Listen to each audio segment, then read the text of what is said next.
Welcome to Jimosi podcast. There's a plan to create what is called a militarized Dinka government. About militarization, militarized Dinka government. That was the title of this video. So we're going to listen to it bit by bit as we give our 2 cents on what it was talking about. Okay. I got this document a while back ago and I shared it,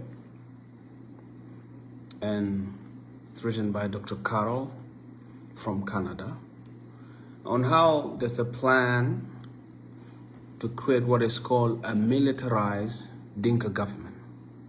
Militarized Dinka government. Now, militarized Dinka government. Based on what you know, and I know you are a South Sudanese, do you think there's a plan to make a militarized Dinka government?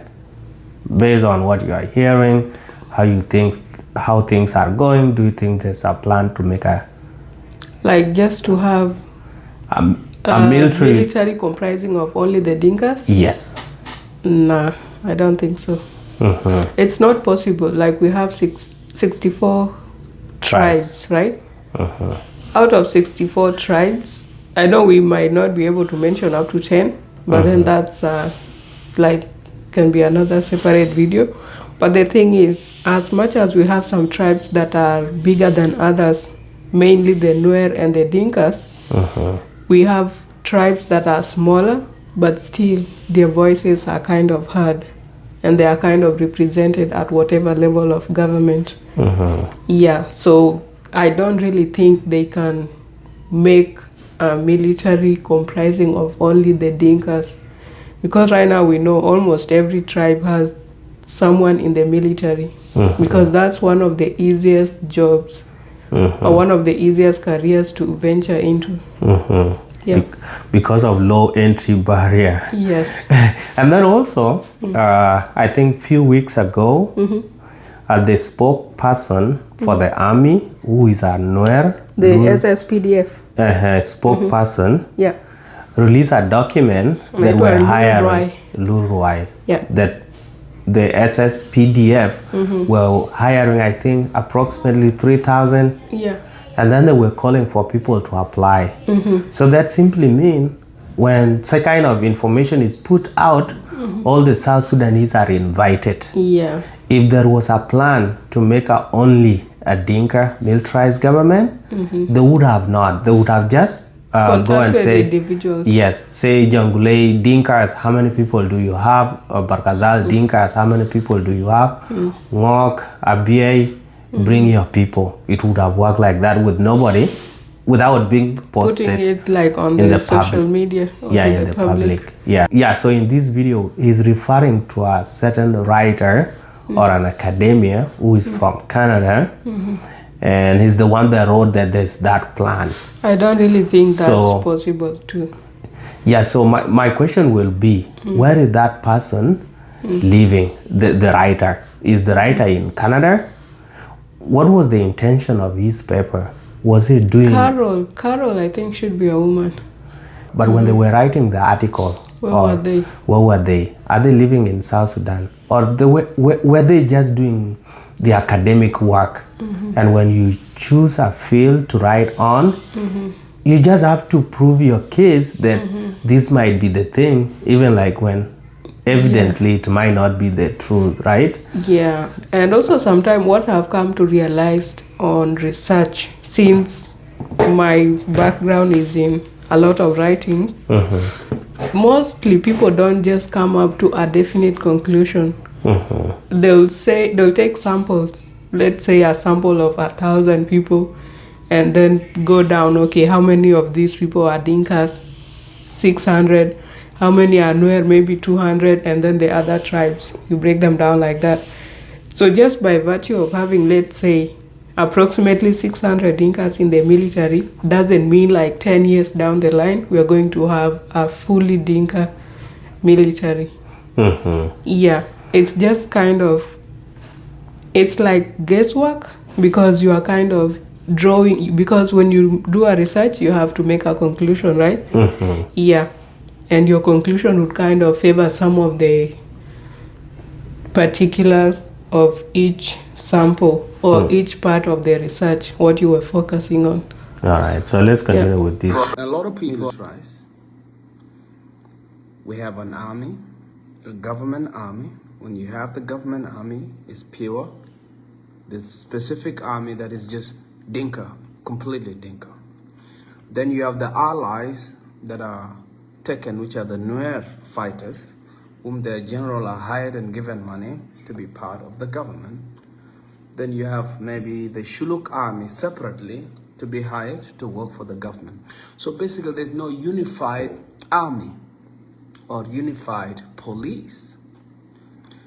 And how this thing is working is, You talk about of having so many segments of armies within South Sudan and being based on a community, which is true and correct. Almost every community has its own army or its own, how do you call it, a small little army, every community. Even where themselves, they have the white army. They have But that's not like an official army. Yes, I'm just referring to him. Okay. Because when they talk of, it is the plan of the government to have so many segment of armies, so that there's a point that he's heading towards. So I don't want to preempt what's going to happen ahead, but I'm just trying to touch on the point that do every community almost have its own army? Yes. I don't think so. It's not like, yes, they have. Look, there's something called Agweleng. Have you heard of Agweleng forces? Agweleng and Kitgwang. Yes, Agweleng are from Chiluk community. That's still part of the national government. Like the Sspdf? Yes, but they are headed by the, what's the name of this guy? I keep forgetting his name, but it's from Chiluk too. Is it No. Yao? No. Okay. The other guy was recently sent to the Upper Nile.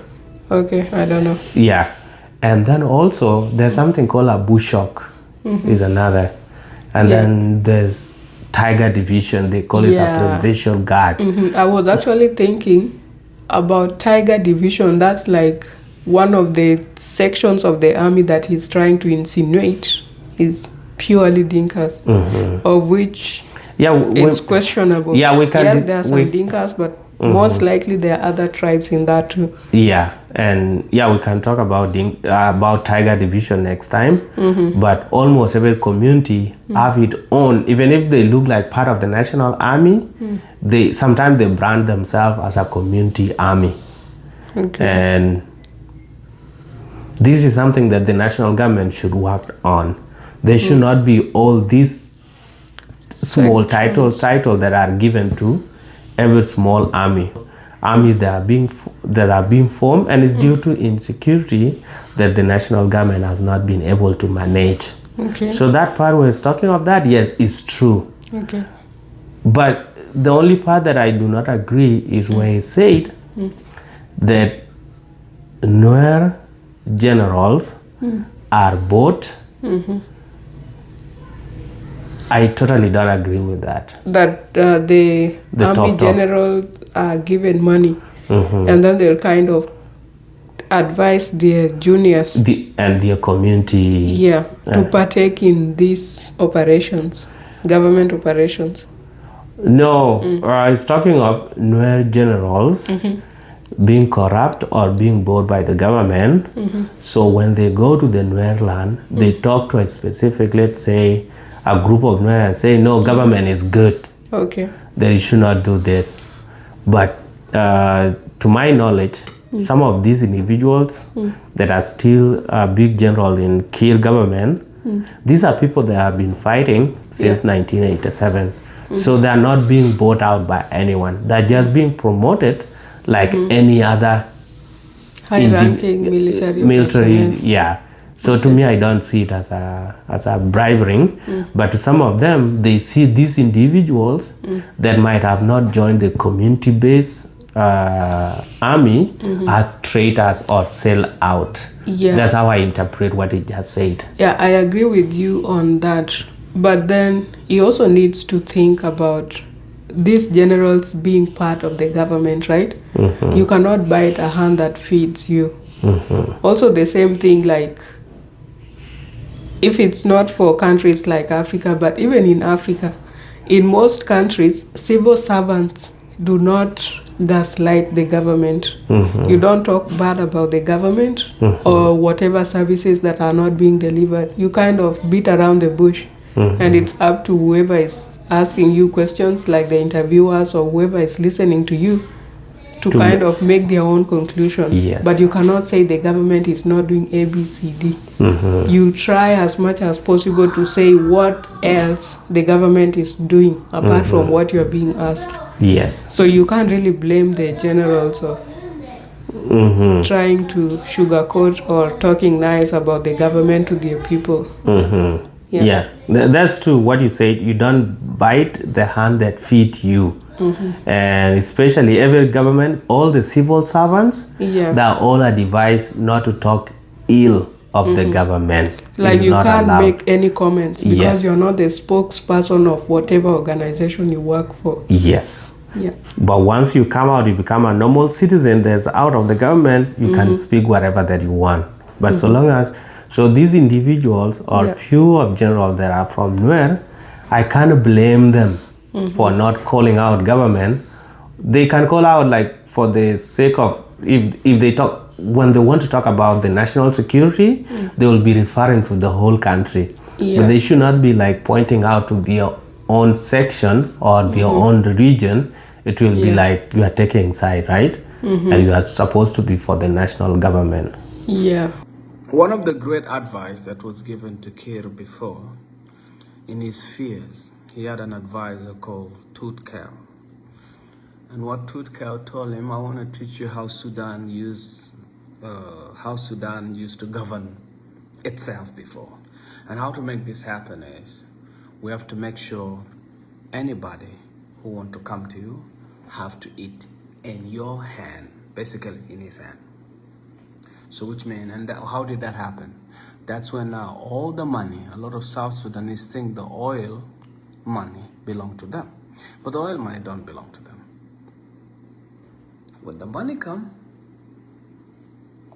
it goes, our national bank or the central bank of South Sudan is always empty. The money is divided in Dubai or it's divided before it landed and it enters in specific people. So I'm taking your Tut Khair. I almost call him Tut government. Anaitwa Tut Khair Galwak. Yeah, so Tut Anime. Khair is a Nuer. Yeah. If it's a Nuer, okay, he worked in Bashir government. That's what most people said. Yeah, I think it was like a stepson or something, an adopted son to Omar al-Bashir. Okay, those are clear. Ended up working with him. Yeah. So now, if I come from a specific community, even if my personal interests come before other people's interests, would I advise somebody from a different community on how to? Would I advise the government kunyanyasa my community? Do you think Tut Khair would do that? No, this is because like oil is usually in that part of Upper Nile, right? In the Upper Nile region, and it's predominantly a Nuer region. With other Dinkas. Yes. So like I don't really think he would advise the government of doing that. Yes, it's true. This money does not go to the right use. But at least some of it comes to the government, because these people, they usually pay themselves salaries. How do they get money to pay themselves if they don't get something from oil revenues? And that's like the main source of government revenue right now in South Sudan. So money exchanges hands among the top politicians and top businessmen like Kurajing, but still saying that no money from oil revenue comes to the central bank is false. Yeah. Yes, another thing that we have to understand when it comes to the natural resources of a country, how they are utilized. When they are sold, the government get the funds, right? Yeah. These funds, the government is supposed to do a budget Every country do a budget, do allocation to education, to health, to meals, to security, to agriculture, to all this. All the sectors. All the sectors within the economy of a country. Yeah. So once they make the budget, they will come now to the money available, the funds available for the government, of which it has now come from the national resources that have been sold. They say agriculture take this amount of money, security take this amount of money, and take this. So Emmanuel Jal talking of that this money is divided and there's nothing in the bank account, to me I don't agree with that, because one, he has not seen the bank account of the government, right? Number two, in the last few, like you mentioned before, if the government is functioning, then it means they don't function on water only. They're functioning on money for whatever that they do, either the running of their cars, fleet, electricity, whatever that they are doing with their life, and some civil servants that are being paid. That money has to come somewhere, and this is part of the oil money. And also recently Bolomel released a budget. I don't know if you saw that budget, where they were allocating security, education, agriculture. There was a budget that came out. I haven't looked at the budget, but I've watched some videos of where he was talking about the agricultural sector and what amount they were allocating to it, and even bought some trucks. So when the government make a budget, that budget is not going to be funded by individual, like let's say Bolomel will fund all the budget that they read out, right? They're going to get money from the government bank account. Yes. Is it true that government money are being stolen? Yes, but not 100%. Right now, even we had a peace agreement that was signed. The peace agreement was not followed. How did it break? Those are the IO was constantly asking, let's integrate the army. The army was not interested. So a lot of soldiers that have been trained right now were being put in top areas, mostly are from Jen. It's not a Dinka idea that you create a militarized Dinka government. It is a plan organized by 6 major countries that are interested in our resources. So they want to put a specific government that they can manipulate for at least 30 years. And how they do it, they say, if you want to stay on power, here we are. So push Nuer. Nuer is the main target.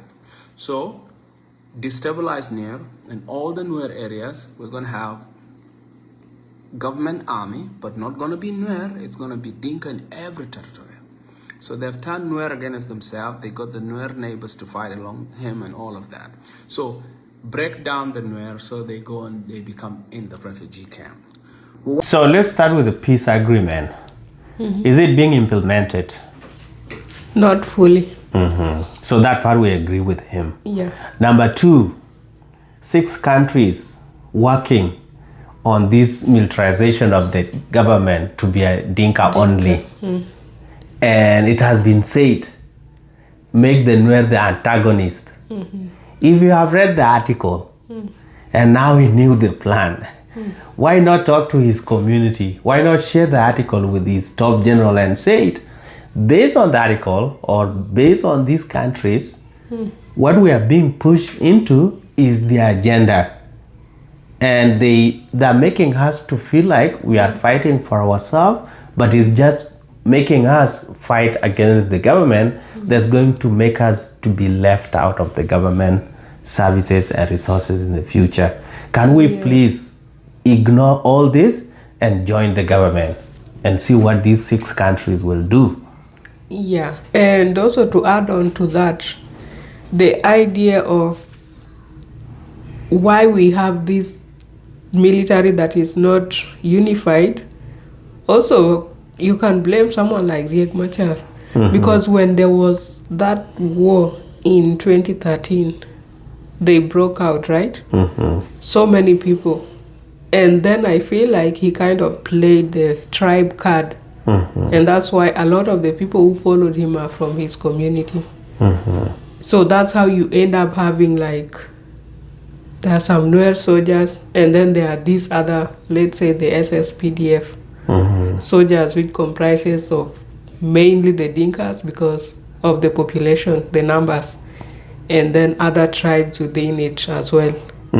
But then, like, if you look at the SPLM-IO, then most of their military are mainly from the Nuer. Yeah. Yeah, and this idea of unification of soldiers, yes, Riek Machar left with some people. Yeah. But they should have been aware that they should have been brought back. Instead of coming as a unit, and then this other unit and say we are now going to mix them. Once you fight with somebody, the trust is always broken. Yeah. And even if, like, when they come back and say we are forgive each other, it doesn't really mean everything again. Yeah. You always have that mistrust among us people. Bad blood. Yeah. Yes. So I even feel that some of the SPLM-IO soldiers, they don't trust the government soldiers, and the same thing to the government soldiers. Yeah. So this unification of soldiers was going to be a hard thing to do. Yeah. Remember, like, when South Sudan was fighting with the Sudan, which were Arabs, in 205 when the peace agreement was signed, this idea of unification was also done, where they say we are going to unify the soldiers. So they were picking few from the Sudan armed forces and few from the SPLA, and then they put them in one post. These people used to kill each other. I used to hear of stories where this other group will go and fight with each other. Yeah.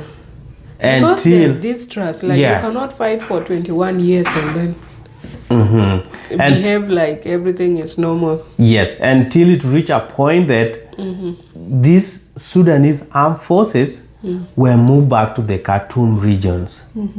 And then only the SPLA soldiers remain on this other side. The southern part. Yes, and that's when things turn a little bit okay. Yeah, also I feel like this idea of lack of unity or this unification of the soldiers is kind of a bargaining point for these top parties. Yes. So everyone would anapiga kifua. They don't want this or else we want this people or to else. Fight. Yeah. Yeah, so it makes it very difficult to come to an agreement, and that's why you find that the peace agreement has not been fully implemented because people have their own selfish interests that they kind of want to advance over the national interest of every other citizen, not even just the soldiers.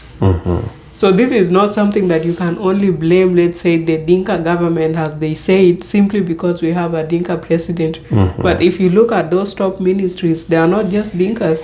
We have different tribes in different militaries, in different ministries, and as generals as well. Yeah.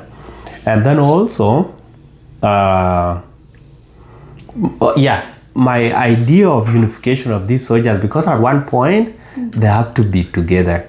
They were supposed to see which army is way bigger. If the national government army is bigger, then these soldiers, if their use has come to an end, that there's peace now, nobody's fighting, the best way maybe is to move them to a civil service that is not an army. Yeah. That will be the best way. And few individuals that still want to be army people, you take one of them, you take them to a different region and you don't go and identify them.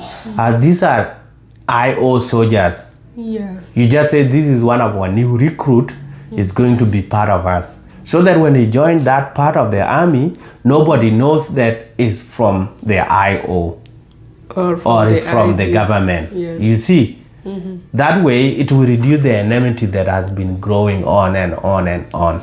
Yeah. Yeah, but my best way is to put them into a civil service, which is different from the army. Yeah, because appoint them into different positions. Maybe few into police, few into traffic, few into other different things that they don't have to carry guns. And they're still going to earn their living from the same government.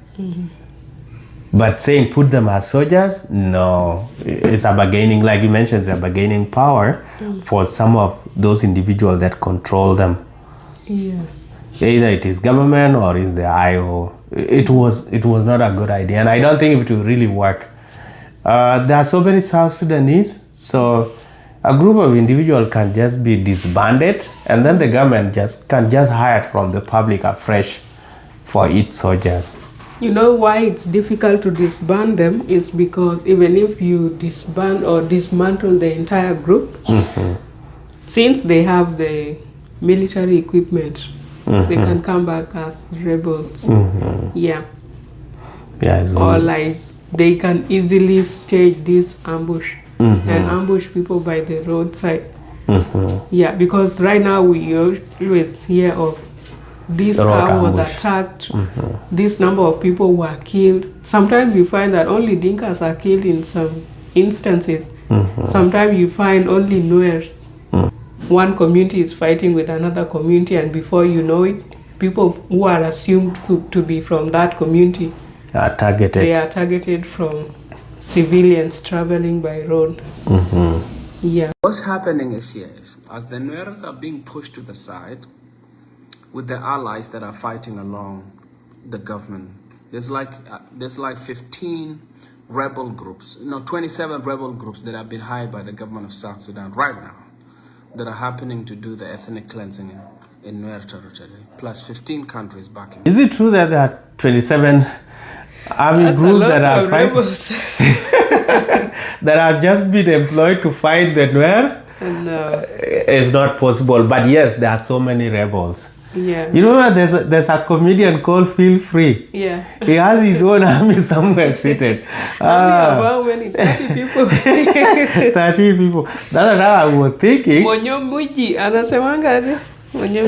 Oh man, I think we are going to do a video about Feel Free because the other time I was thinking about him and I was like, this guy want to come abroad. He declared exile. Yes, so it declared his rebellions against the government, and then he can go to an embassy and say my life is in danger. Yeah, they were actually looking for him, and I think they ended up killing 2 people amongst his bodyguards. Yeah. Sometime like a few months ago. But that was not good. The government was not supposed to. Like this is just an individual with a few main. Yeah, they're not giving that country any kind of threat. No kind of threat Feel Free is giving to South Sudan. And this guy, I really they should just leave approach, him. Yeah. Because he was kind of, he was not preaching in line of tribal something, because there were some Equatorians that he was against as well. He would be like, this person is doing this and this and this and this. They are not delivering services. And then he's talking of the government in general, not specific individuals from specific tribe, which was really good.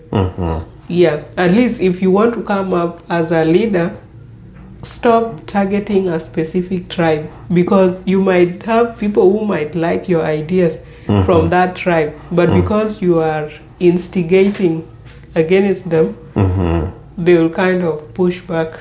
Yeah, his approach was good, and the government of South Sudan is not being threatened by him. And they just have a lot of insecurities. Like when you are not doing something good, you feel insecure. Yeah, and I feel like comedian Feel Free should have not even declared his rebellions or his terror group. Yes, because I feel like this one does not resolve anything always. It should have worked in a way that just be a government sucker. Suck their ass, join them, rise through the rank, and then now come with the changes. Yeah. It was popular. It can easily be appointed into a political position if he wants to, through connections. No, not the one that Kir gives, but for the county. Yeah. It can easily get. And then from there, what it can use is just to rise a little bit and reach to the where Bol Mill reached. And then now it can say, I don't like this thing about this country, I'm going to change it. But saying you cannot change South Sudan through a gun. Right, it's not going to work. And Uganda in the front line, fighting with Kir. What are they actually doing right now? Is to implement the militarized Dinka government. Now, once Nuers are pushed aside, so what they'll do is they'll be telling the government, give us this. If the government say we don't give you this, okay, then we're going to support Nuer now to come and remove you from power.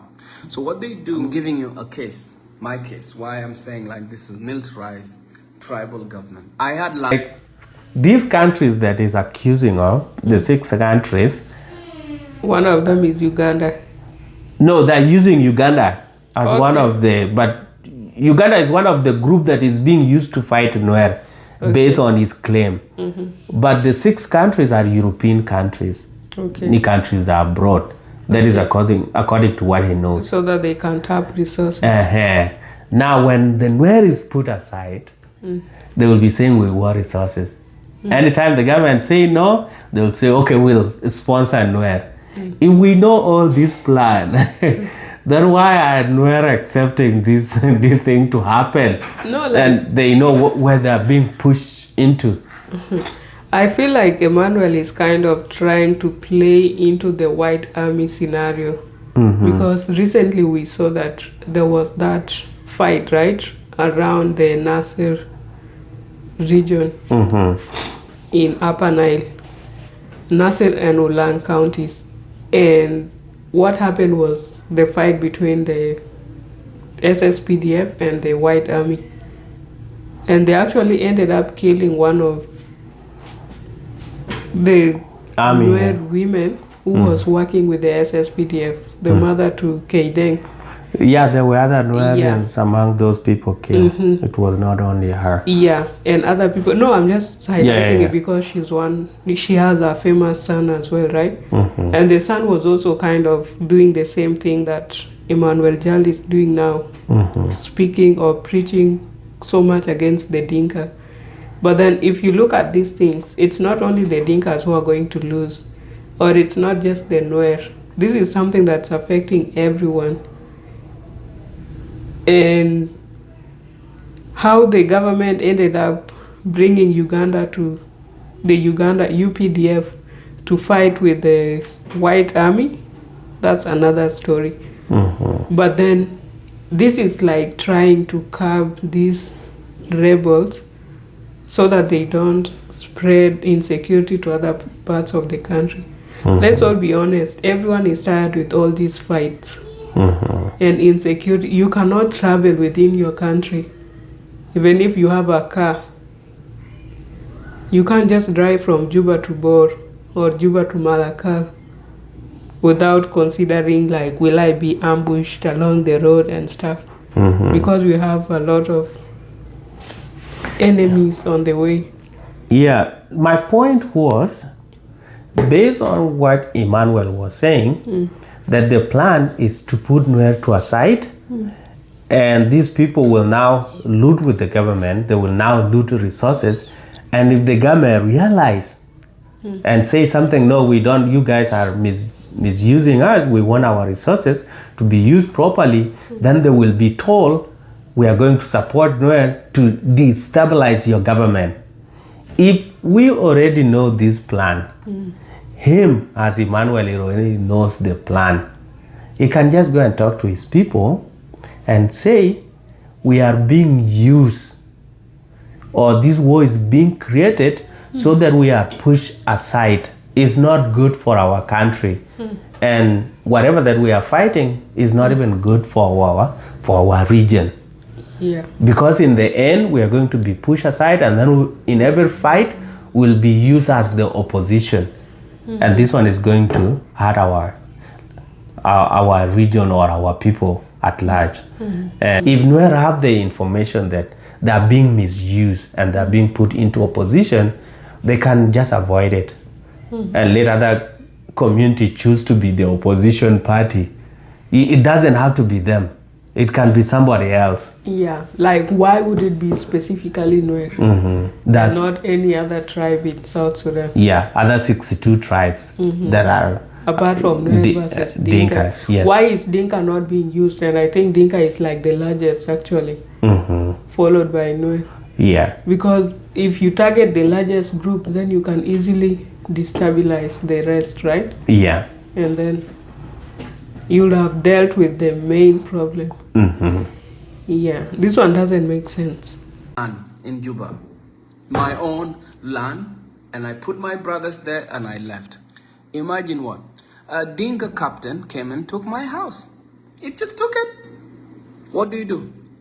The judge is a Dinka. The head of the police is a Dinka. The president is a Dinka. Yeah? So you go to court and fight your case. How do you win? How do you win? And somebody else call you, oh, how do you win? You can't. So, my house is taken. It's taken. So now look at that. Some of you just say, Jal, you're like this. That is a true fact. My house is there. If I come to Juba, I'll go and show you where that house is. So we left it. You know? My house is there. If I come to Juba, I'll go and show you where that... Wait, one, he has a land in Juba. Kidogo, his house is... It's the same thing. Let's just put it as land and house. Okay. Taken by a Dinka captain. Okay, so land grabbing is a Very fact. rampant. Yes, it happens. And then most of the time you'll find it's a Dinka Zol Kebir. Or even another tribe. Someone with power. My own mom has lost more than 4 plots of land. And she's a Dinka. Yes. My own brother lost like 2 plots in Sherkat. And my mom lost some plots, very big plots in around New Side. Yeah. Also around Munuki.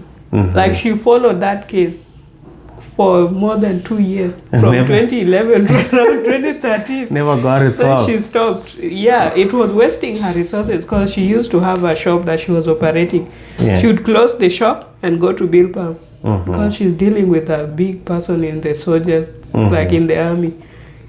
So that person is either they are not there, their boss is saying, oh, we'll talk to him, we'll repay, something like that, because she was sold that piece of land and then someone else bought the land. Like they do that a lot. Yes. And recently, actually, someone posted and said, if you are planning to buy a piece of land in Juba, you need 4 people. 1, you need a lawyer. 2, you need a surveyor. 3, you need somebody to you from land registration, blah, blah, blah. And 1 drunkard from that neighborhood who knows everything about everyone. Come on, if that land had been sold to someone else, they'll spill the beans. Yeah, this is something that's happening to Dor, like to Equatoria, and they are the owners of Maliland, Juba. It's happening to Dinkas. It's happening to Nue. Like, it's happening to everyone. Yeah. So you can't just say your land was taken by a Dinka because you are a Nue. Dinkas' lands are being taken by Dinkas. Yes. Like, this is something that needs to be addressed by the country or by the leadership to come up with, like, very good laws about land. Land allocation. And Yes. Yeah. Yeah, that's true. This issue of land grabbing is not a Dinka Nuer issue. This is a national issue that should be resolved. In every family, we have, we all have somebody that has been, Wenyame Osho,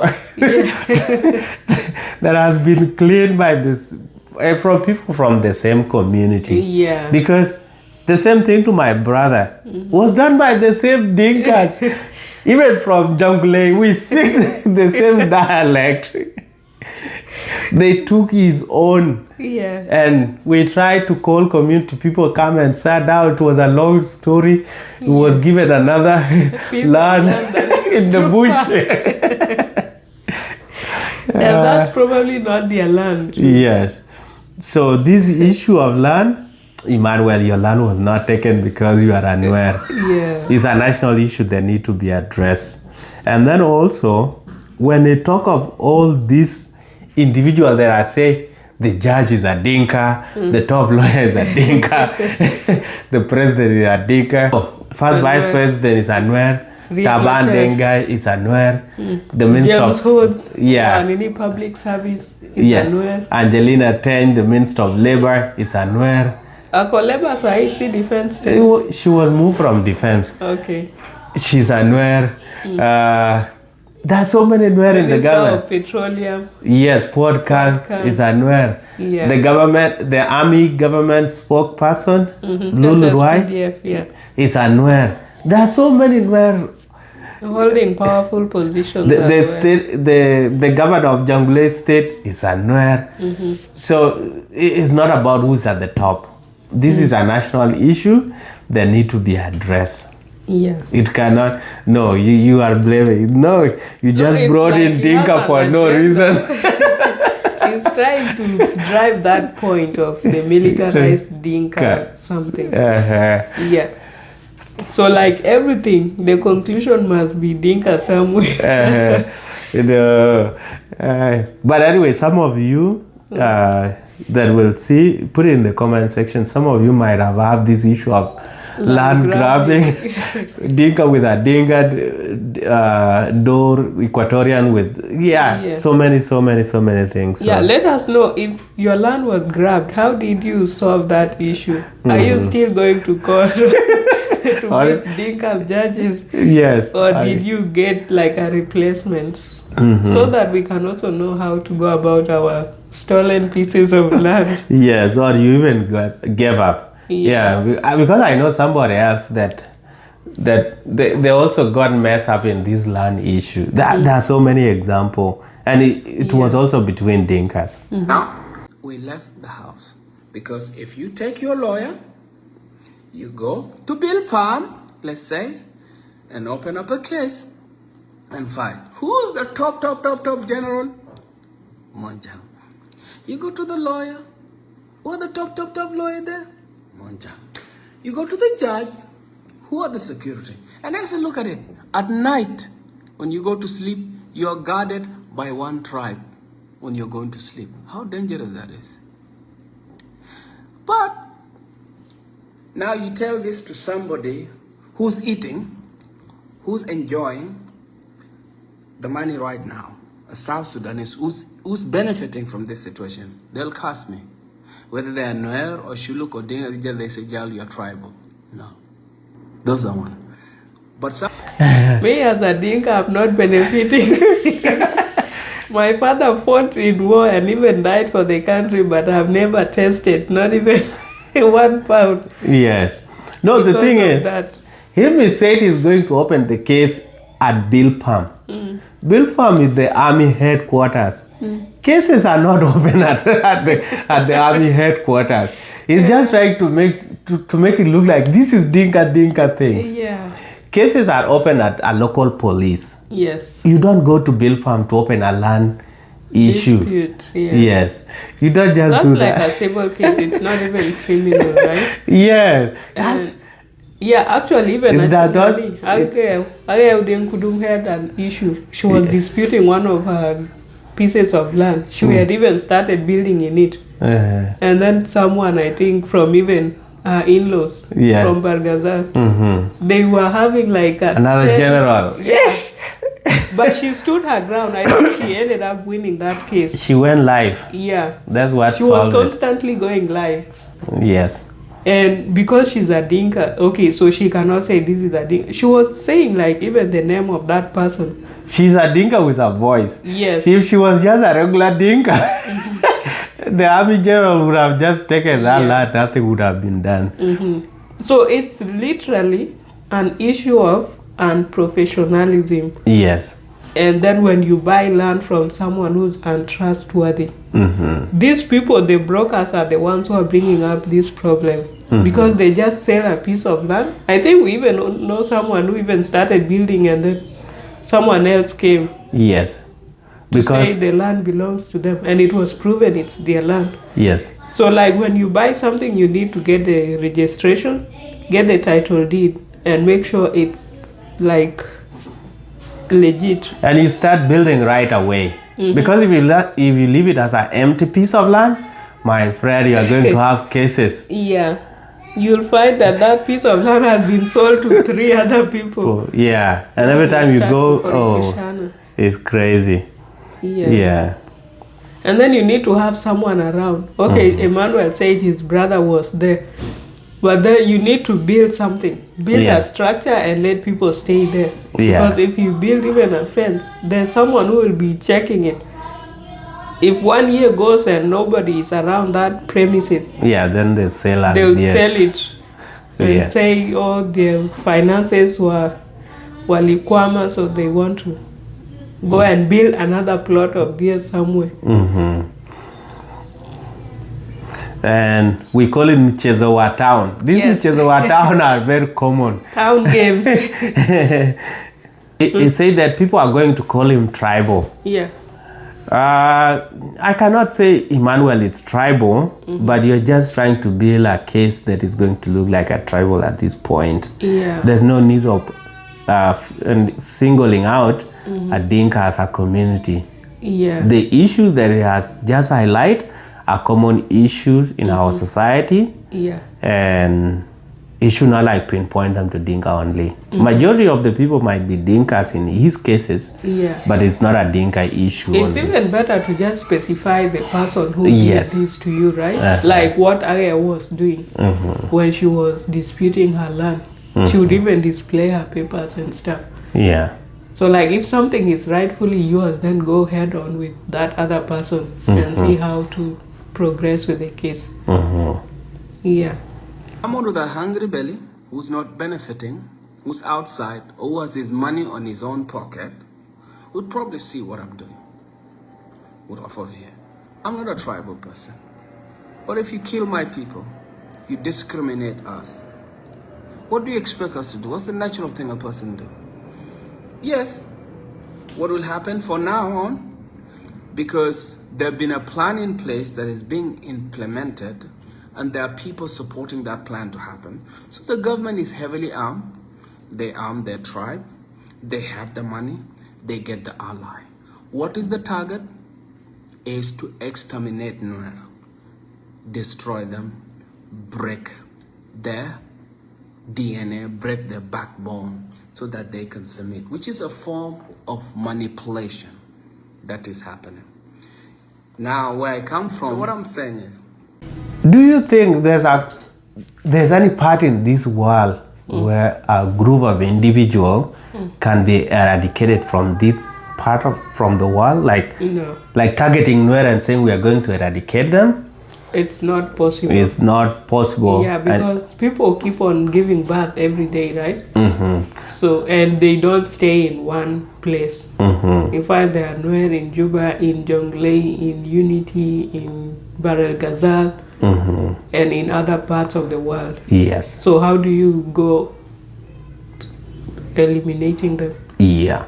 Door to door. Yeah. So I don't agree with Emmanuel. There is no plan to eradicate any community because it's not possible. Yeah.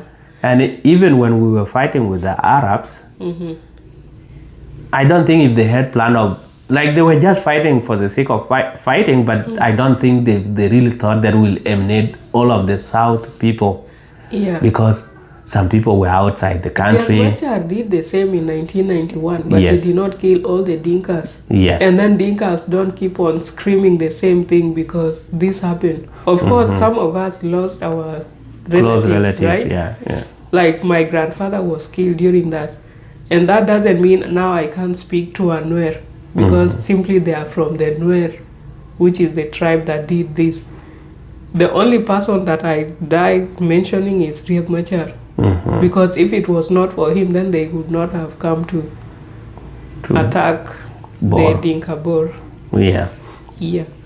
So there's no plan to eradicate Nuer because it's not possible to do that. So Emmanuel, we don't agree with you. Right now, the Nuer people have no allies, no support, no weapon. They don't even have funding to go on the media to tell about their story about the ethnic cleansing that is happening. That's what is really happening right now. Now, a lot of Dinka are watching. Do you agree that they don't have medias to go out and spread their word? You don't need funding to go to the media to do something. Right now, people have internet. You have Facebook. Just go live. He's already doing that. Yeah. So some lie are very outright. And then also, there are so many Nuer Facebook pages that are always talking about the Nuer issues. Yeah. There are so many Nuer public figures that are always talking, including him. Yeah. There are Nuer YouTube channels. There are Nuer website. So, and even other channels that are not for the Nuer, like if they see something that's happening, let's say for example when there was that issue in Upper Nile of the White Army, some unbiased sources were showing the information, and people were just like passing the same info. Yeah. So it's not about lack of funds. You don't need funds to go to the media. The only media house being controlled in South Sudan is SSBC. And that's not where the Dinkas go to air out their grievances, right? If you have issues, you go live. Facebook, TikTok. And also SSBC is functioning like the way that KBC used to work in Kenya. You remember they talk of KBC during old days. It used to be about Moi. Yes, the same thing is happening in South Sudan right now. Every time they turn on the SSBC, Kir or one of his general, they don't cover any other story. Yeah, like Kir has fired ABCD. Is either his decrease or some of his top army general have went somewhere and they're giving update. Only that. Yeah. They don't know. Whatever is happening to Nuer, what after they are done with them, that same tribal person will come to you. They'll come for you. They'll not leave you. Because these are elite on top of the food chain that sold the country. So they can benefit.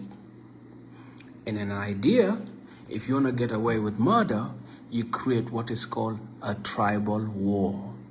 So now, a tribal war idea is created where the government uses all its resources, mobilizes resources to try to terminate one tribe.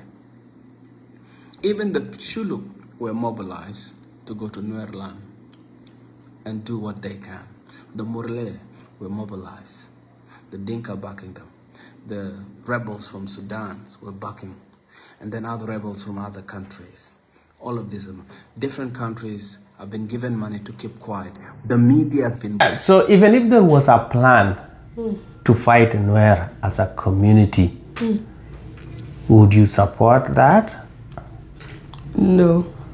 And that's what I wanted to hear, because it's never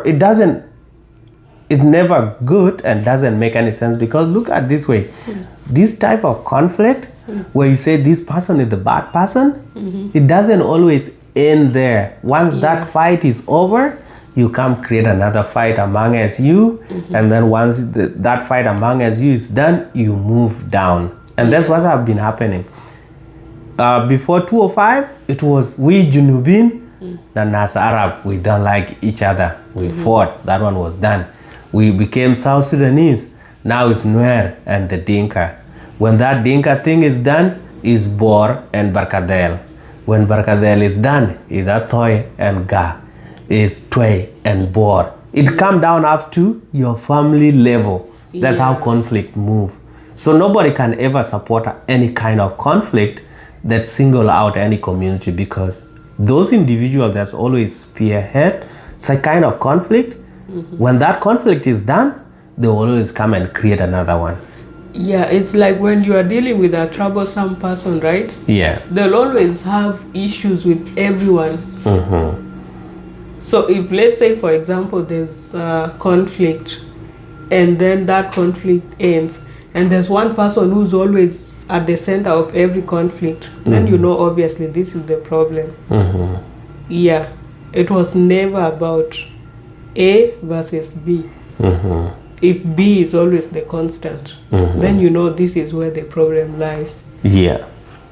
And like you said, you can never like end such conflicts, because you'll finish fighting. Let's say, for example, when the war between the southern and northern Sudan ended, there has been like local fights. Yeah. And then saying, let's say for example, Murle being mobilized together with the Dinkas to go and fight Nuer.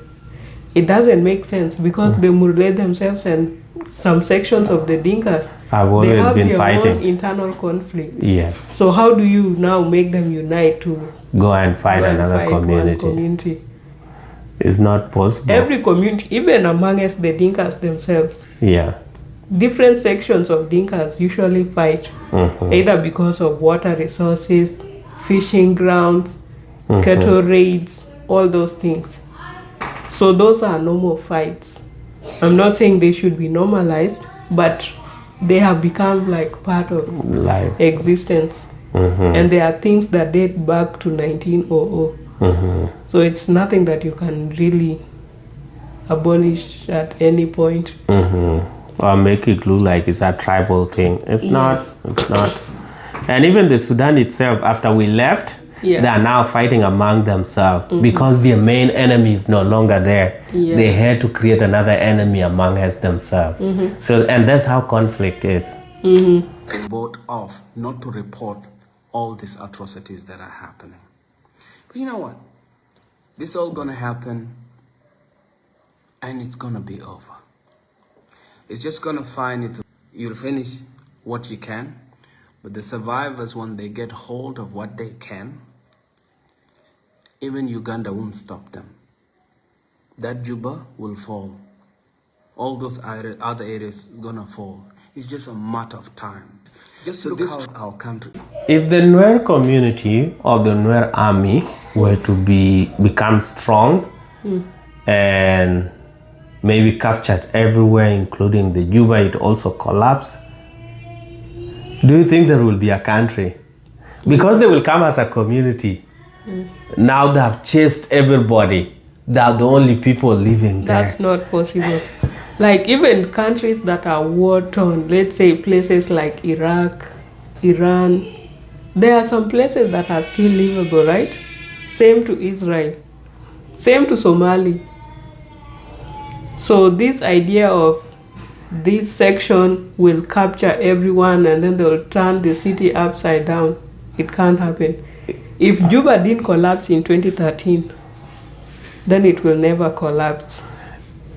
It will not, because if you want to make a revolution a community issue, then it's not going anywhere. Yeah. Because if you now take over the Juba and everybody has to fear you, everything has to be owned by Nuer, all the government offices has to be headed by Nuer, and these other communities are going to consolidate themselves to come and fight you again. Yeah, even Nuer themselves, like there are so many subsections, right? I think there are like 7 or 9.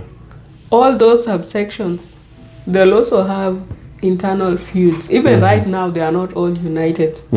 Just the same way Dinkas are not united. There will always be some conflicts at communal level. So there's no way you can unite now because you are fighting, let's say, Dinka government, like they say it. It is not possible for a tribe to have its own government or to overthrow the whole government and then they now rule everybody. It's not possible. They just have to work with everybody. And even right now, there are Nuer that are in the national government. There are some Dinkas that don't like government and there are some Dinkas that like the government. And that's how it's supposed to be. There's no day that a single community will overthrow the whole government. If they want to overthrow, they have to hire all the 64 tribes against the few elites that are holding various positions. Yes, that one can work. Like a coup. That one can work. But saying just a single community taking over, no, it's a dream that will never come true. Like an example of ethnic cleansing is Rwanda, right? When there was war between Tutsis and Hutus, none of the two communities was diminished. Or won it. Yes. You still have Hutus and Tutsis all over. So like this idea of you can eliminate this section and then remain with only this, it's impossible. Yeah. Is right now. The Minister of Finance is a Dinka. The Minister of Foreign Affairs is a Dinka. 70% of ambassadors are Dinka. Okay, we go to the head of the bank, central bank. If it's another person, then surrounded by many people, has to be Dinka. The president is Dinka. The head of the military is Dinka. The head of intelligence is Dinka. Huh? Are you listening?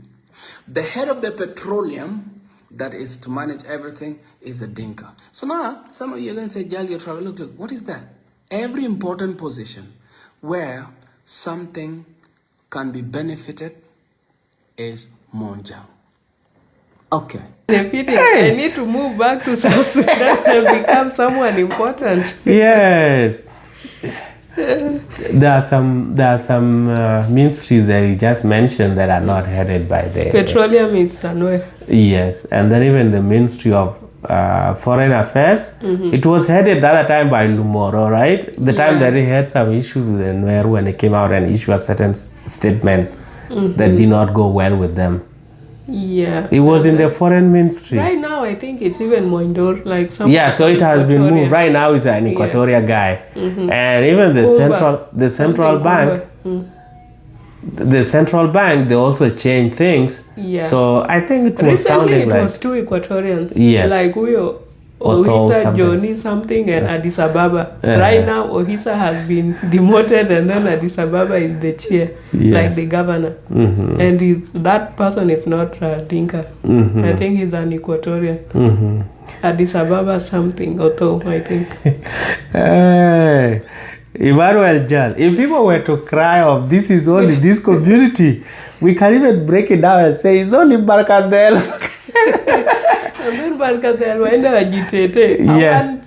Yes, because with the Jangule, all these positions that you were mentioning and saying is Dinka, none of them is from Bor Jangule. Yeah. None of them. And we are here, we are still part of the Dinka. If you only look for the most important positions in government headed by Jiang Jonglei, not like Twitch but Bor, the Greater Bor, then you'll find it's only Kwal Manyang. It's just a political device at this point. Yeah, no, like that's the top Dinka that we know, right? From this side of Dinka, the cousins. And then there's Makwen Luet. And then there's somebody, Ngudian Tending Tiela Yuen. I don't know where it is, but... Yeah, he's like one of those top government positions. With no money. But yeah, it's not like they're heading very big ministries. Only Nani, Michael Makwelwet is a minister, but these other persons, or these other people, they have some positions, but like it's not somewhere where they have control. Yeah. They are just there. But this issue of appointing people to the best, to places that hold resources is not something that has started today. Yeah. The ruling people always tend to select people from their communities. Yeah. Even in Kenya, you remember? I also wanted to say yes, the finance minister or cabinet secretary for something, the one that holds treasury. It used to be headed by either Kalenjin or Akikuyu because they were the ruling communities. You see, the same thing to central bank for Kenya. It's always KCB. And then those top ministries, like Ministry of Defense. Yeah, so it's always those ruling communities. Yeah. And the reason why it always happened like that is that trust, and then also Kir has no opportunity of knowing another, let's say a small Dinka board somewhere who is highly learned that can handle the central bank. Yeah, you can. The networking happens from home, right? So you know people closer to home. Exactly, and that's why it's able to. And some of these positions are appointing positions where you decree people in. These are positions that are not advertised, and then the qualified individuals now apply. No, and that's why you always see are people from his region, because those are the people that have been told of. So and so is good in this, he has these academic papers, and then he appoints them. And then when they fail, he reshuffles. Yes. And then takes other people. But then you're choosing from a small pool. Yes.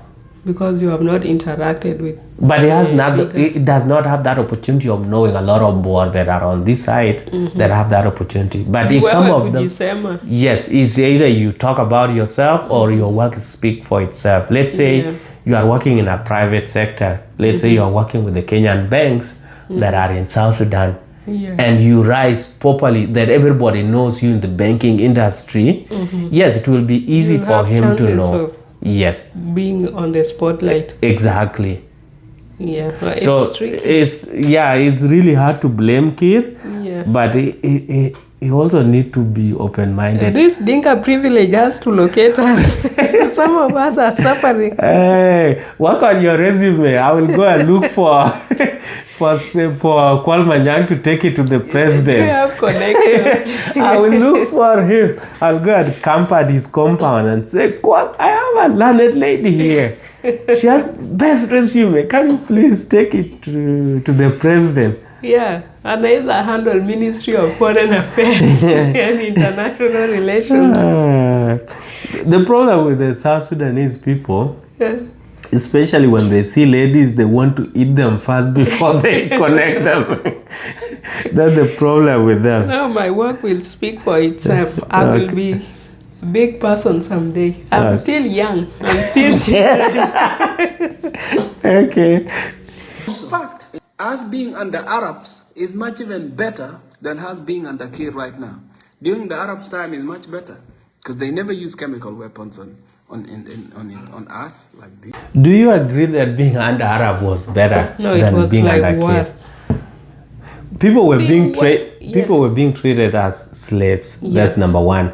Number two, there was no see the kind of development that has happened in the south right now From 2011. Yes, for all those years that we were with Arabs, nothing was happening. Yeah, you see, So Juba how can- right now the estates are very big. And they have grown. Yes. And we even have internet. There are so many things that we have that we did not have under the Arabs. Yeah. We'll never appreciate going back to the old time. No. This government is not the best, right? We agree. Yes. But then comparing it to the Arab regime is No. kind of an insult to those To who the fought peop- for this Yes. freedom. Mm-hmm. Because what freedom was with the Arabs? These people used to work in the latrines to go and scoop the shit and Yeah, in Khartoum. then you end up getting sick because of those rushes. There's no proper EPP. And they used to live in protective slums. equipments, yeah. And you are segregated, like there are some ghettos where the black people will live in, and then Arabs are living upscale. So how do you compare that With what we with have what we now. currently have? No. Right now, even people in Town or in the village, they have telephone Mm-hmm. and there's network. You can easily call. During the war, people didn't even know their relatives were still alive. Yeah, they didn't know where people were. Mm-hmm. So we cannot compare the two. Yes, it's not a good regime, the one that we have right now. Yeah. But how old are they? They're in the 70s. So give them 20s when they will be 90s. Let's say Emmanuel right now is in his 40s. Yeah. When he will be in 50s, these other guys will all be gone. Yeah. Like the And data we'll- would have dealt with them. Yes. One And we'll still have a country for ourselves. We cannot compare that with being with under the Arabs. Yeah, under the Bashir. No, You know, like the, that the was two a are not very bad comparison. Yes, and we. I know, like there are somewhere who fought this war. Let's say people like Nyonban. If he was to resurrect and hear such sentiments, as much as he died in the process of liberating the country, he would not be happy. Yeah. Because at least now their fight and death has paid by getting peace to the people, and that's what they wanted. That's why they ended up going to war. Some people didn't even complete their education because Yeah. they were recruited into the army Mm-hmm. and didn't know better. Yeah. So now, where are we going right now? A lot of you are just going to hate me. You're going to curse me. You say whatever you like, but I'm an activist. I'll speak the truth, and that's why I will say, you know. So I can see some of you are saying this. This, what I'm doing, is called freedom of expression. It's in our constitution.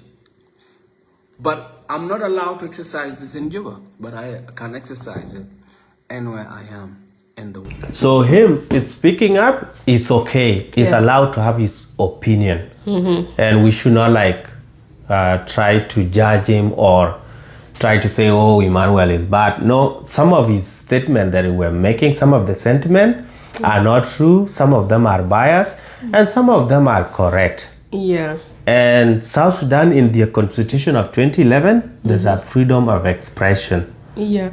As much as it is not respected, like the way that he mentioned, it's not respected in South Sudan, but it is in the constitution. Yeah. But it doesn't mean people don't express themselves, even those on the ground. They do. It's just that if you fall like in the hands of national security, they'll deal with you. Or like you'll face some consequences. But we have actual activists, not this Enyana Sema, Atiaman activists. Activists don't preach in the name of a particular community. Against one community. Yes, what they say is the truth and nothing but the truth. You just speak about the vices in the society, some of the crimes that are being committed, things like abuse against particular section, let's say a specific gender, let's say like gender-based violence. Those are the things that activists talk about. But you don't say, oh, the Dinka government is doing this. Yes, we know. The head of the government is a Dinka. But that doesn't make it Dinka government. It's the government of South Sudan. Either it's good or bad, it's still our government at the end of the day. But then you target individuals if you want to be taken in the right context. But don't say it's Dinka. Dinka is too big. Like there's Dinka Bor, Dinka Bargadal, Twitch East, and so forth. Yeah, and even if Anwer was to take over the government, we'll not be saying Anwer government. If Riek Machar was to take the power, it will be either Riek Machar is not doing something as an individual, but it will not be all Nuer. Because this Dinka privilege or whatever the Dinka leaders are enjoying, not all the Dinkas are enjoying. Like you mentioned, you have never tested even a pound from that Dinka government. Never. And your and I father don't have connections. Yes, and your father died in the process of fighting for that country, and people have already forgotten him. And he was actually a high-ranking officer. Yes, so I think so it's high. You can imagine. I think it's high time we petition or we take government of South Sudan to court for neglecting the orphans of How will you win against a Dinka judge that is protecting the rights of SKM? Yes. Yeah. So no, we are all facing it rough. Like everyone is really struggling in one way or the other. But then it's not just Dinkas or Nuers that are suffering. We have Dinkas that are suffering even more than some Nuers, and then there are some Nuers that are having like tough times. Yeah, and freedom of expression, these people have to respect it because we are all allowed to have our opinion. The thing is, we should not be abusing other people. Like I cannot abuse Salva Kiir for no reason, but I can say as the leader, he has not done ABCD. He has failed. Like the Juba hospital is not to the standard that we need. Oh man, don't even get me started. Yes. So we can point out some of the things that he's not doing as the leader, but I will not attack him personally and say, oh, whatever that people always say against him or his family. It doesn't matter. Yeah. And he's actually not the one who's supposed to do all this. Yes. His is to give instructions or the orders. Or give, let's say, everyone knows their job description. So it's up to them to perform accordingly, right? If they don't perform, then his job is to replace them with people who are supposed to do the right thing. Yeah. But then saying the Dinka government is not doing ABCD, they are repressing these rights, and it's even kind of waters down what you are trying to, the message that you are trying to pass. Yeah. So it's crazy. So that's it for Jimosi podcast reacting to Emmanuel Jal militarized Dinka government episode. See you in the next video. Road to 500 subscribers. Yes.